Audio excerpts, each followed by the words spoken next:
Good morning. I'm meteorologist Dave Epstein. It is Wednesday, the 25th of February. Let's get to the weather wisdom for today. So, we have a little weak weather system moving through the area. This is not a big deal at all. It's actually a little bit of a clipper type system. It's moving up through actually southern Canada. It's going to swing through this little burst of snow here this morning. And we could see a coating to an inch or two real quick here as that moves through. And then that's out of here.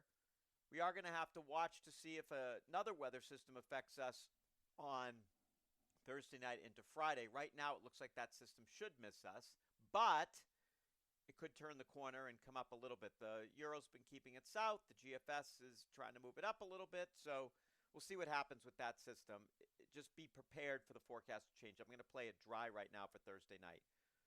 Then that system's out of here. Then we've got a big area of high pressure that builds in from Canada. It's cold Monday and Tuesday.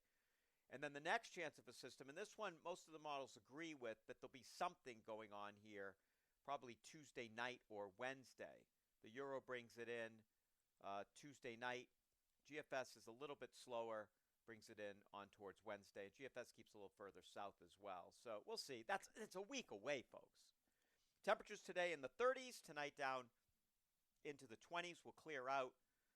Could be a little bit slippery traveling this morning. Just be aware of that. And then tomorrow, again, mostly sunny, mid to upper 30s. We'll watch the system for tomorrow night. If it stays to our south, it's just partly cloudy. Then on Friday, maybe an early snow shower if we get it. Could be, if it came closer, it would be a couple of inches the way it looks now. The way it looks now. Always can change. Then Saturday back to the 40s. Sunday near 40 with sunshine. So all in all, pretty nice forecast. Then we wait for next week. Have a great morning, everybody.